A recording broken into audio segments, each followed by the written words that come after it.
देखिए, ये वही लोग हैं जो जिन्होंने इस रियासत को तोड़ के एक यूटी में तब्दील किया है। इनका ऐसा बयान देना, इनकी ऐसी बयानबाजी करना कोई इसमें कोई ताज्जुब की बात नहीं है, लेकिन नेशनल कॉन्फ्रेंस का एक कंसिस्टेंट स्टैंड है जो कि है हमारी जो एफर्ट्स हैं for the restoration of state of ये जे, वो हमारा एक प्राइम जो है प्रायोरिटी है, जिसके लिए नेशनल कॉन्फ्रेंस काम करती है और काम करती आएगी। और जब तक हमारा जो स्टेट है, जो हमारा राइट है, वो हासिल नहीं होगा, तब तक हम बैठेंगे नहीं। इनके आवाज़, इनके शोर मचाने से कुछ होता नहीं है। ये जैसे मैंने पहले कहा कि इनसे कोई अच्छी चीज़ एक्सपेक्ट करना जो है वो जायज़ नहीं है, क्योंकि यही वो लोग हैं। ये हिंदुस्तान में मेरे ख्याल से आप सब जानते हैं कि पहली बार हुआ है कि एक रियासत को तोड़ के जो है एक यूटी में डाउनग्रेड किया गया है।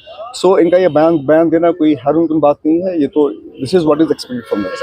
देखिए, यू शुड अंडरस्टैंड कि जो वक्फ का जो एक कानून बना है, एक जो बिल आई है, it is not in the domain of the state government.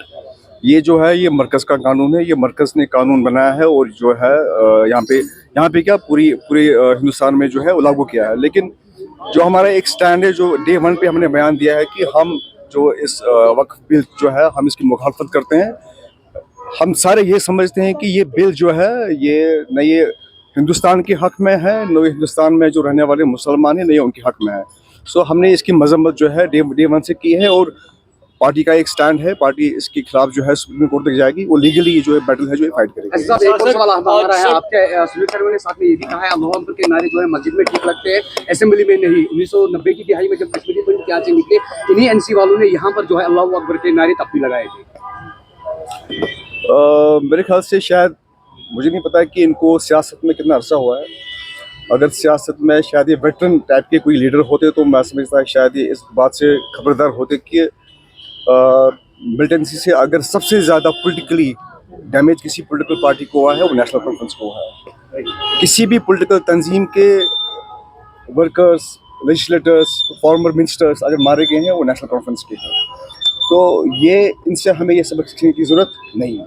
Sir, आपने एक इनिशिएटिव लिया था, सबसे बड़ा इनिशिएटिव शराब पे जी, लेकिन वक्त गुजरने के साथ साथ वो बिल्कुल फीका पड़ गया, ठंडा पड़ गया। तो फीका पड़ने की बात नहीं है।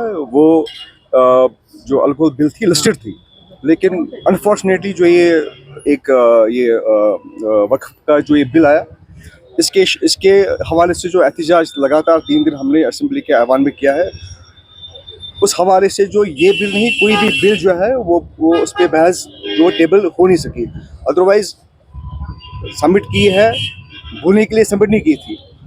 अगर ये वक्फ की बिल जो है, ये वक्फ का लॉ जो है, ये इम्प्लीमेंट नहीं होता, ये मामला नहीं होता, तो यकीनन ये असेंबली में जो है बिल टेबल भी होती, इस पर बहस भी होती। और मेरे ख्याल से हम एक्सपेक्ट करते थे कि अगर ये बिल असेंबली में टेबल होती, वो इस पर जो है जो भी रिलेवेंट कार्रवाई होनी थी वो हो जाती।